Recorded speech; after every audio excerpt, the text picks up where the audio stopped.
Howdy, folks, and welcome to Saddle and Sixskin, your home for the raw, unfiltered tales of the Old West.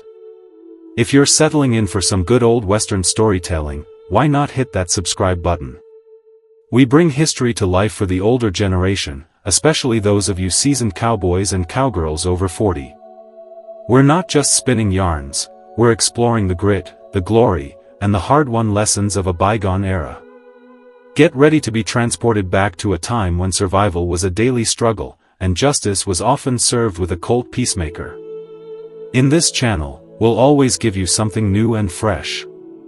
We're hoping it to be the best among the other Western channels in YouTube. So, keep on watching us. The Arizona sun, a merciless god, ruled the Sonoran Desert. Its unforgiving glare meant judgment was often swift and brutal. For an Apache warrior named Taza, judgment didn't arrive with a rope or a bullet. It came in the form of rawhide strips, binding him cruelly to a dying mesquite tree. This wasn't some legal execution, it was a sentence declared by a man who appointed himself judge, jury, and executioner. Cain, a rancher with a heart as cold as a winter wind, had decided Taza would become a feast for the desert scavengers, a slow, agonizing return to dust. For 2 days, Taza endured the torment. The sun flayed his skin. Thirst cracked his soul. Patiently circling overhead, vultures were the ominous jewelry adorning his impending demise. Salvation wouldn't come from a posse or a priest.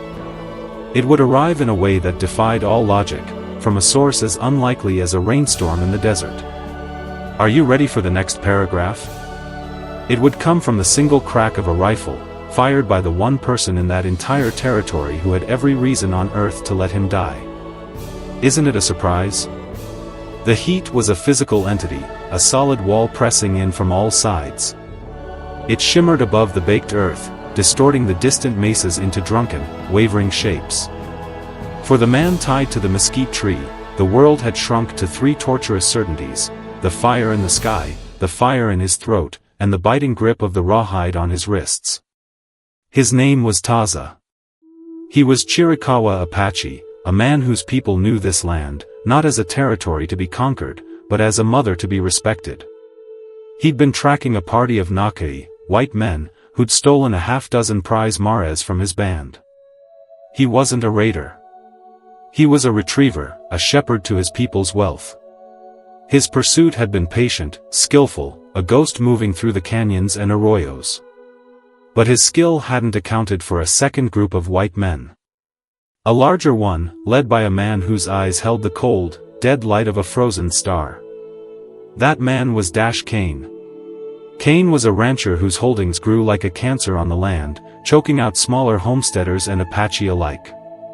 He rode with a dozen men, all bearing the same hard-bitten look, as if their faces had been chiseled from the surrounding rock by pure spite. They'd found Taza watering his pony at a hidden spring, the stolen mares not yet recovered, but their tracks fresh. For Cain, an Apache warrior so deep in his territory, was guilt incarnate. There was no trial. There was only Cain's booming voice, thick with contempt, declaring him a horse thief and murderer, spitting a brown stream of tobacco juice that sizzled on a hot rock near Taza's feet. Cain claimed, "Hanging's too quick.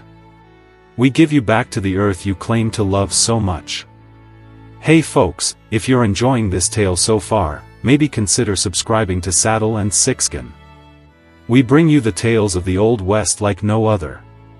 His men laughed a harsh, ugly sound that the canyons threw back at them.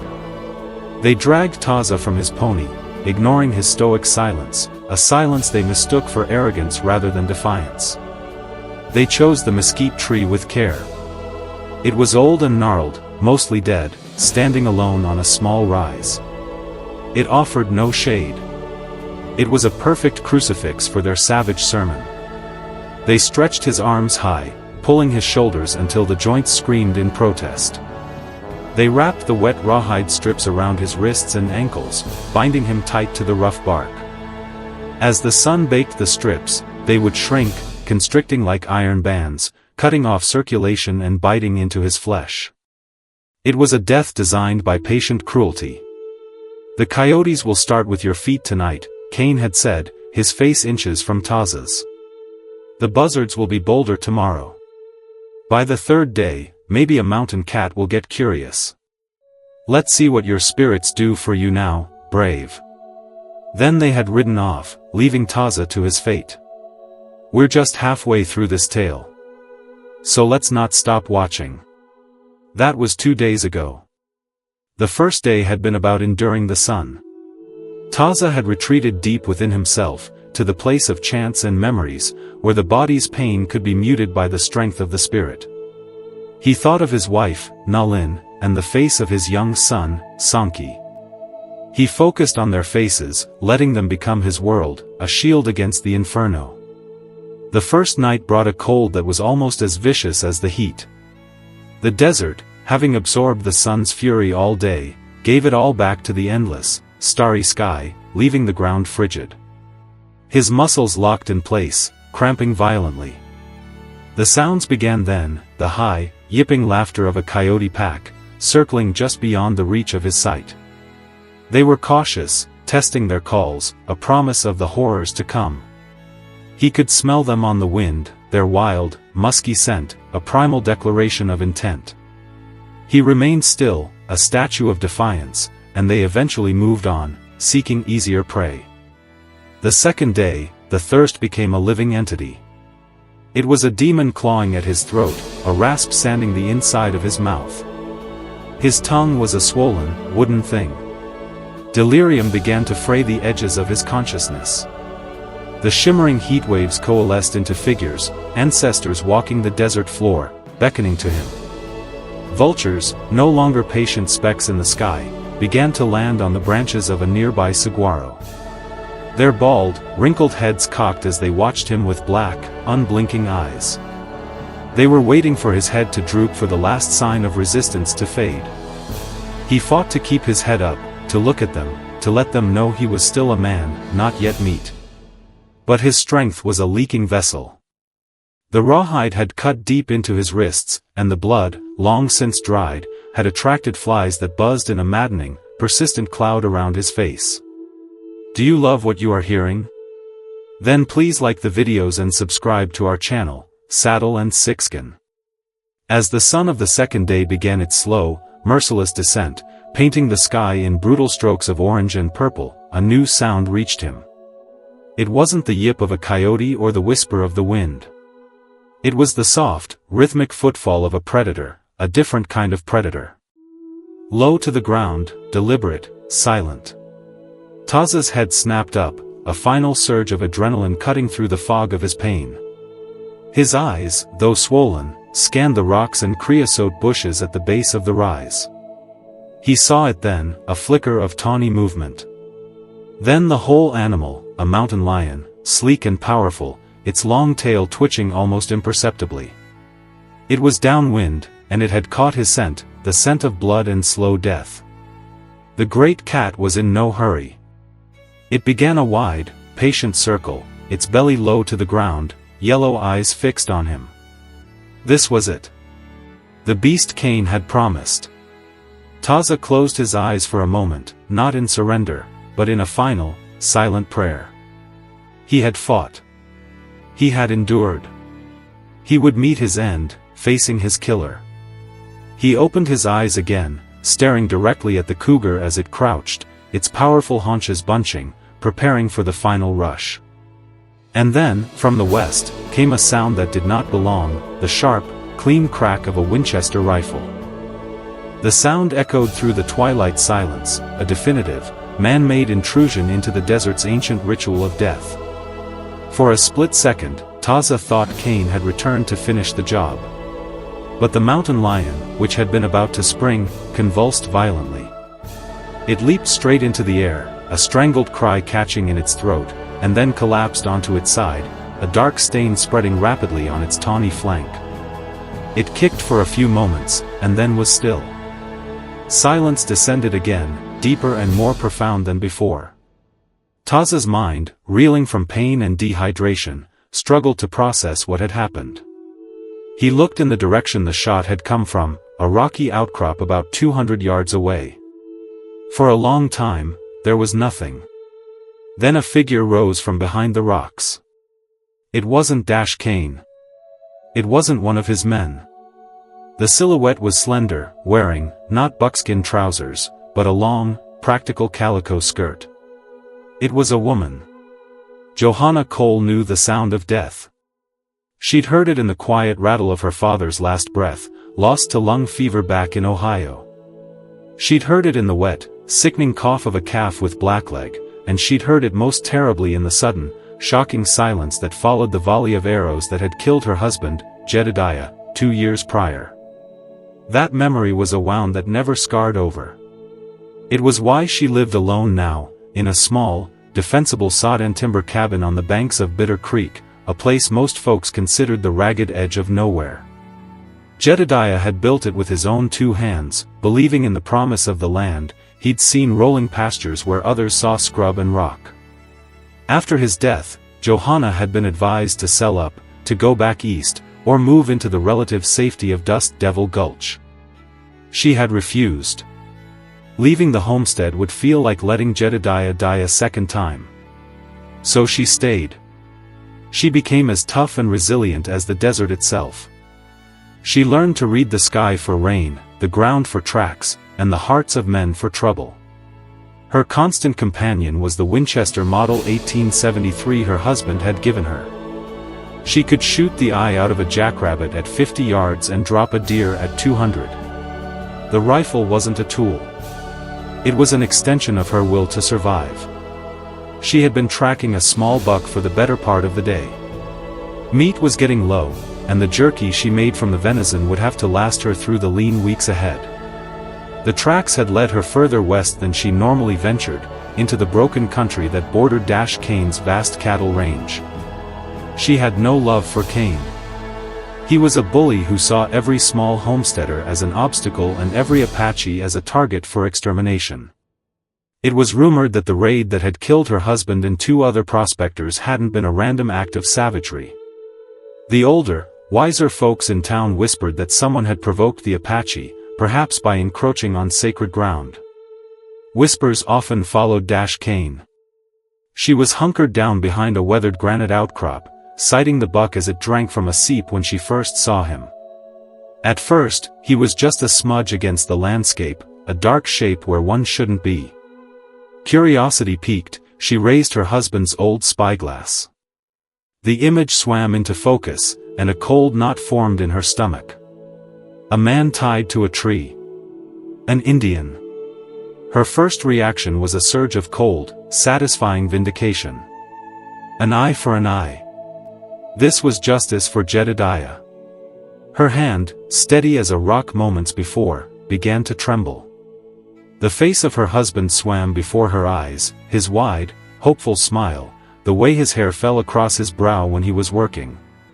He'd been a good man, a kind man. He had been butchered, and the men who did it looked just like the man tied to that tree. She lowered the spyglass, her heart hammering against her ribs. She should turn around, go home, forget what she saw. It wasn't her business. This was Cain's land, and this was likely Cain's justice. Getting involved was asking for a world of trouble she couldn't handle. She told herself this over and over. It was the sensible thing, the safe thing. The buck, startled by some scent on the wind, bounded away, forgotten. But she couldn't leave. Something held her there, a stubborn refusal to be what Cain and his men were. She watched through the spyglass as the sun beat down on the captive. She saw his head droop, then snap back up with a visible effort of will. He was still fighting. Despite the horror of his situation, there was a dignity in his defiance that pricked at her conscience. Jedediah had been a man of faith. He read from the Bible every night, his voice a low rumble in their small cabin. He'd spoken often of mercy, of a justice that was higher than man's vengeance. "Vengeance is mine, saith the Lord," he would quote. She had found little comfort in those words after he was gone. But seeing this slow, deliberate execution, she understood them a little better. What Cain had done here wasn't justice. It was an abomination. She stayed hidden, a prisoner of her own indecision as the day bled into evening. The light softened, turning the desert from a hostile glare to a place of deep, mysterious shadows. The air cooled, and then she saw the mountain lion. The animal moved with a liquid grace that was both beautiful and terrifying. Johanna had seen what a cougar could do to a full-grown steer. A weakened, immobile man would stand no chance. She watched it stalk, her breath held tight in her chest. She saw it crouch, the muscles in its back legs coiling like powerful springs. Her mind was a whirlwind of conflicting emotions. Let it happen. Let the cat serve the final justice for Jedediah. It's the way of the wild. But then she saw the man tied to the tree lift his head and stare unflinchingly at the beast. He was going to die, and he was choosing to face it with his eyes open. In that moment, he ceased to be a faceless Apache savage, the specter that haunted her nightmares. He was just a man about to be torn apart. The teachings of her husband, the deep-seated humanity she had tried so hard to bury under layers of grief and anger, rose to the surface. She couldn't watch it. She couldn't be a party to it, even in her inaction. Without allowing herself a second thought, she raised the Winchester to her shoulder. The stock felt cool and familiar against her cheek. She aligned the sights on the cougar's chest, leading it just a fraction. She exhaled slowly, calming her racing heart, and gently squeezed the trigger. The shot was clean. The echo rolled away into the vast emptiness. If you like this story, please hit the subscribe button and like this video. We will have more stories in Saddle and Sixskin. She watched the figure at the tree. He was looking her way. She had saved his life from the cat, but she had left him tied to the tree, still sentenced to die from thirst or another predator. She had only postponed his death, not prevented it. Damn it all to hell, Jedediah, she whispered into the twilight. What have I done? Slowly, cautiously, she stood up from behind the rocks.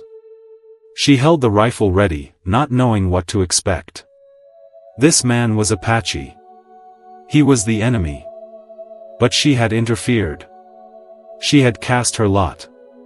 Now she had to see it through. Her feet, seemingly of their own accord, began to carry her down the rocky slope and across the open ground toward the lone mesquite tree. Taza watched the woman approach, his mind struggling to grasp the reality of it. The world had turned into a fever dream, and this woman with a rifle seemed no more or less real than the ancestral spirits he had seen walking in the heat haze. She moved with a purpose that belied the caution in her steps, her long skirt kicking up little puffs of dust. She was a white woman, a Nikita, and his people's history with them was written in blood and broken treaties. Why? Why would she kill the cat only to approach him now? Was this some new, crueler game? Johanna's heart pounded a frantic rhythm against her ribs. Every step closer was a step further away from the simple, lonely life she had carved out for herself. She was walking toward a man who, for all she knew, might have been part of the very war party that killed her husband. The thought sent a jolt of icy fear through her, and her finger tightened on the trigger of the Winchester. So, what do you think will happen next? She stopped about 20 feet away, keeping a safe distance. She could see him clearly now. He was tall and powerfully built, though gaunt from his ordeal. His face was a mask of dried blood, dust, and grim determination. His black eyes, sunk deep in their sockets, followed her every move. They held no gratitude, only a burning, weary intensity. There was no plea for help, no sign of weakness. "I'm not going to hurt you," she said, her voice sounding thin and reedy in the vast silence. Taza didn't understand the words, but he understood the tone. It wasn't the sneering condescension of Cain, or the nervous fear of a lost settler. It was something else, a statement. He remained silent, his gaze unwavering. Johanna took another hesitant step forward.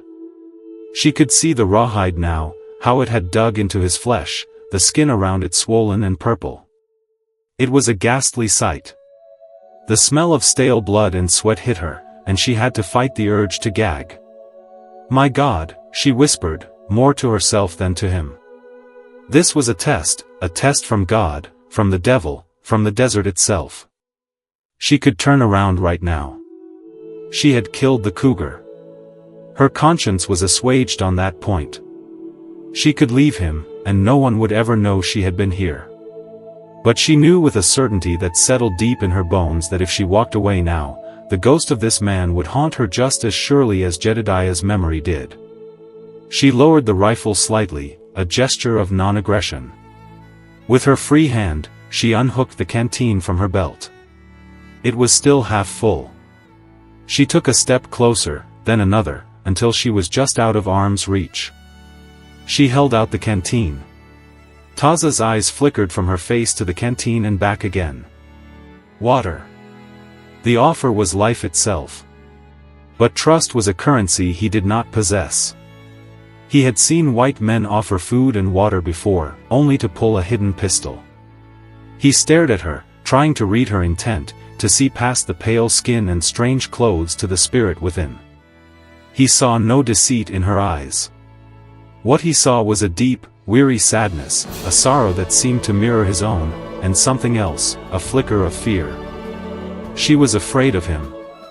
That more than anything convinced him this was no trap. A trapper does not fear the snare.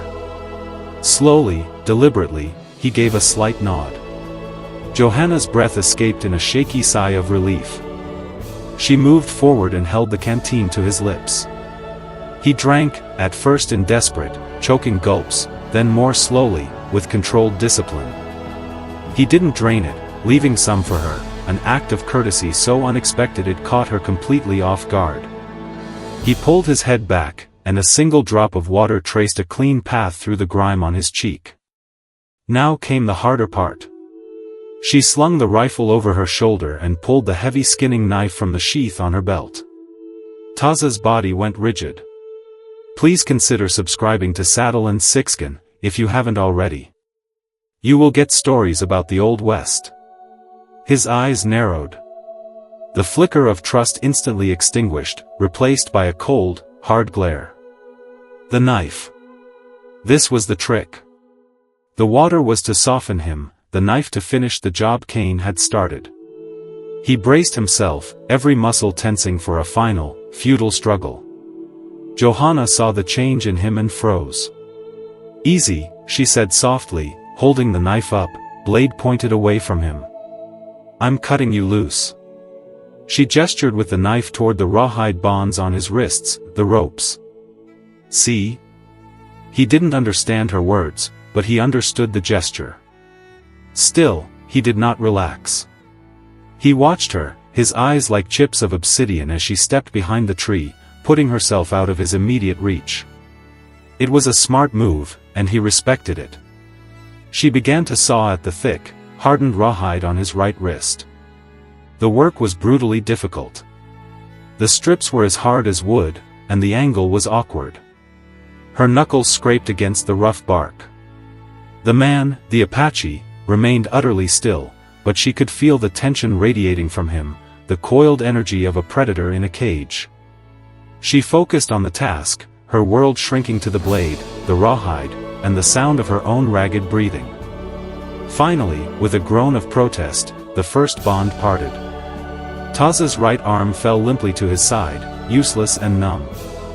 Without a word, Johanna moved to the other side. The second bond was quicker to yield. As it snapped, he slumped forward, his full weight held only by the ropes on his ankles. He let out a low, guttural groan, a sound of pure agony as blood, hot and stinging, rushed back into his deadened arms. Johanna moved to his feet and quickly cut the last two bonds. Taza collapsed, folding onto the ground at the base of the tree. He didn't fall so much as crumple, his legs refusing to support him. He lay there for a long moment, breathing heavily, his eyes closed. For the first time, Johanna saw the true extent of his exhaustion. The iron will that had kept him upright for 2 days had finally been released from its duty.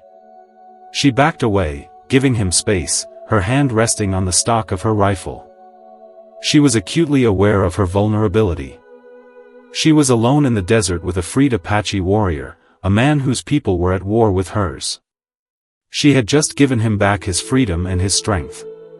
She had no idea if he would use it to thank her, or to kill her. After a few minutes, he stirred. Using the tree for support, he slowly, painfully, pulled himself into a sitting position. He flexed his fingers, his face a tight mask as he worked through the searing pain. Then he looked at her. He raised his right hand, the one she had freed first, and touched his own chest with his fingertips. "Taza," he said. His voice was a dry, cracked whisper, but the name was clear. He had given her his name. It was an offering, a bridge across the vast chasm of hatred and fear that separated their two worlds. Johanna swallowed, her throat suddenly dry. She mirrored his gesture, touching her own chest. "Johanna," she replied.